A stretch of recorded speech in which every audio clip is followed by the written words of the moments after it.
जम्मू आ गए, दिल्ली आ गए, अलग अलग जगह पे आ गए, और अभी सरकार उनको कह रही है कि फिर से हम मेरी बात समझ गए कि सबके साथ मर्डर हो जाता है। जो हम अभी केस पढ़ने जा रहे हैं उस केस का नाम है Navtej Singh Johar versus Union of India. Navtej Singh Johar versus Union of India. Union of India. और केस का नाम क्या है कि the secretary ministry of law and justice and another. पूरा केस का नाम ये है, ठीक है ना, पर अपने हिसाब से देख लेना, लिख लेना।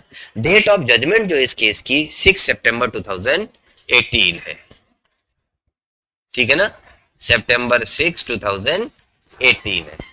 और इस केस जब हम लोग एलएलएम कर रहे थे तब ये जजमेंट आया था, और इसके बाद हर एग्जाम में ये जजमेंट जो है पूछा गया, लगभग ये केस पूछा गया। इस केस में जो है प्यारे बच्चे section, it is the case which is related to the section 377 of the IPC.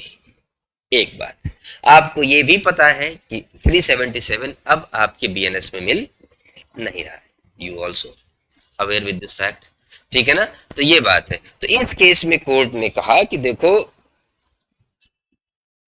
कि जब section 375 which is the definition of rape, now it is section 63, वो है, उसको कोर्ट ने कहा कि जब हम इस सेक्शन को रीड करते हैं तो it is the gender specific provision. जाहिर सी बात है, मेल करेगा और फीमेल के साथ होगा।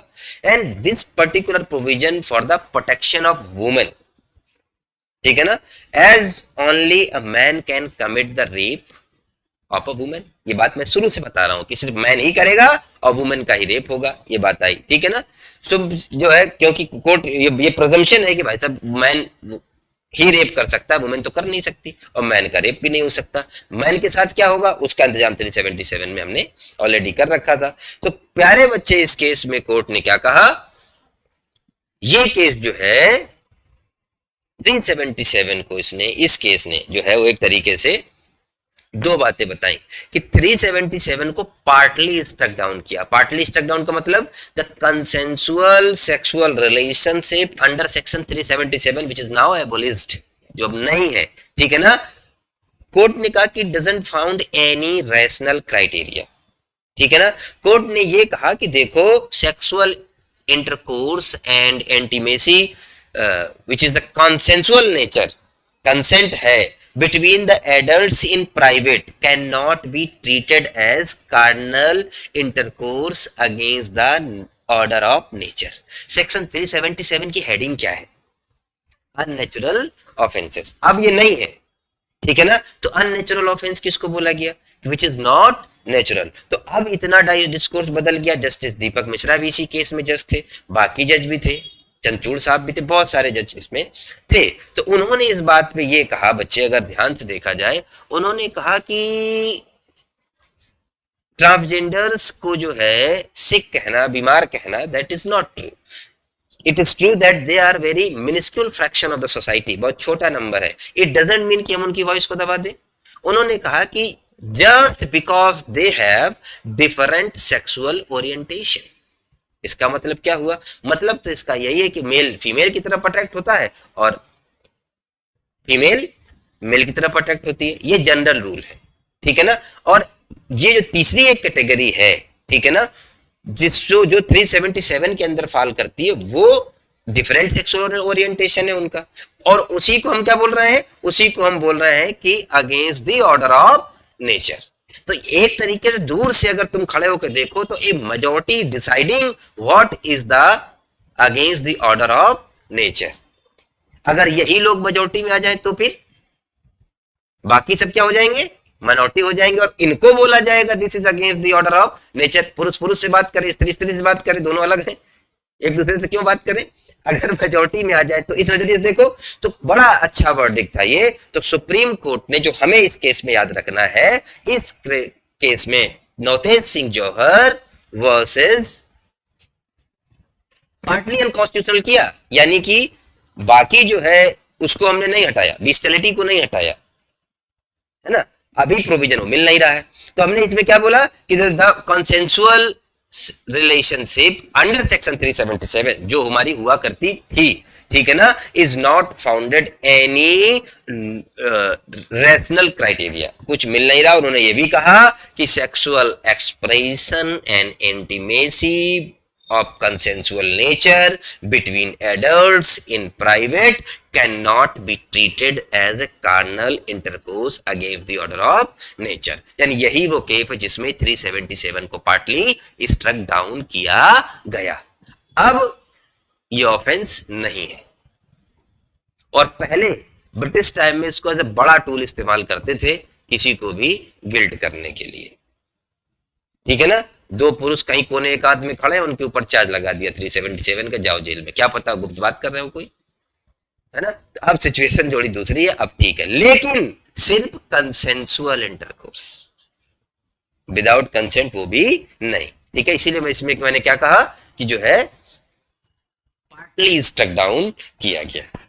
और रेप पढ़ रहे हैं तो रेप में हमें एक बात और पता है, जब इस बात को केस को खत्म किया जाए तो केस का क्या नाम है, Navtej Singh Johar versus Union of India, क्या नाम है। और जिसमें एडल्ट्री स्ट्रक डाउन करी गई उसका क्या नाम है, Joseph Shine versus Union of India. Adultery में भी ये बात बोली गई, हालांकि मैं जो है एडल्ट्री के वर्डिक्ट से बिल्कुल मैं तो इनडिसिसिव हूं, अभी मैं अपना ओपिनियन बना नहीं पाया। इसके अगर अलावा देखें, Joseph Shine versus Union of India में चीफ जस्टिस तत्कालीन चंद्रचूड़ साहब कहते हैं कि women are not the chattel of man.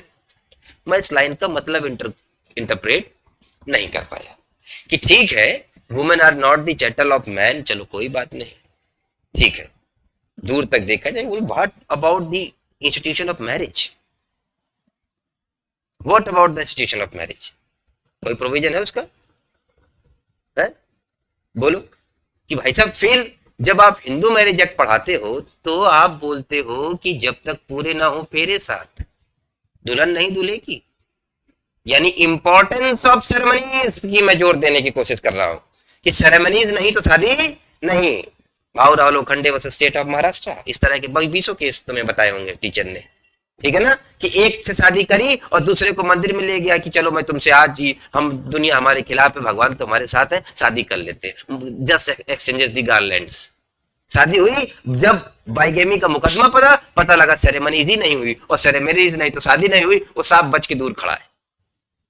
अब वो इसका लूपहोल भी लेते थे, अब आज इस पे नहीं जा रहे हम, वो इसका लूपहोल, बाइगेमी तो अभी स्टिल है ना, लूपहोल भी लेते थे। कैसे लेते थे, जैसे ही ट्रायल शुरू हुआ अब वो इस बात पे लग गए कि मेरी शादी हुई ही नहीं है, अब बोला एविडेंस है, फोटो है, अगर सिर्फ गार्लैंड एक्सचेंज हुआ उससे तो शादी होती नहीं है, सतपदी होनी चाहिए, तो इसको बड़ा टूल बनाएगा। और वहां भी अभी रिफॉर्म की जरूरत है बाइगेमी वाले प्रोविजन में, कि किस तरीके से जो है सिर्फ सेरेमनीज के बेसिस पे लोग बच जा रहे हैं सेकेंड मैरिज के चार्ज से।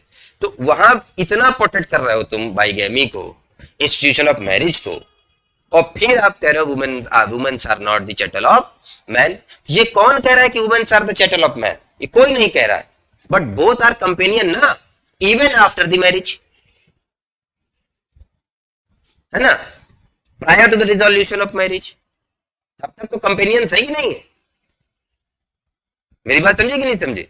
तो I was not in completely favour. अच्छा, दिक्कत की बात क्या करी गई कि इसके पहले जो एडल्ट्री का प्रोविजन था, वहां जो पेनल प्रोविजंस सिर्फ किसके लिए थे, मेल्स के लिए, और वुमेन के लिए था क्या था, सिर्फ ग्राउंड ऑफ डाइवोर्स, सिर्फ ग्राउंड ऑफ डाइवोर्स। मेरी बात समझे कि नहीं समझे। तो वो अब ग्राउंड ऑफ डाइवोर्स तो आज भी है, उसमें कहीं कोई दिक्कत नहीं है, लेकिन अब मेल के लिए भी पेनल सेक्शन ही उड़ गया तो बात ही खत्म हो गई, है कि नहीं। तो मैं जो है बहुत ज्यादा सहमत नहीं हो सकता, थोड़ा मेरा जो है डॉगमेटिक व्यू हो, पैरासियल व्यू हो, लेकिन जो है मैं समझता हूं कि we must protect the institution of marriage. नहीं समझे, हाँ, इतनी सी बात है। लेकिन मैं ये भी समझता हूं कि ग्राउंड ऑफ डाइवोर्स तो अभी भी है, नहीं, अगर ये सिचुएशन बन रही है अडल्ट्री वाली तो ग्राउंड ऑफ डाइवोर्स है, डाइवोर्स लो, अपने रास्ते अलग अलग करो, जेल में भेजने का क्या मतलब है। इस बेसिस पे मैं कई बार ये भी सोचता हूं कि चलो ठीक भी है, it is still ground of divorce ना, दोनों पार्टीज के लिए। तो ये दूसरा जरिया भी है। तो खैर, Subscribe for more content.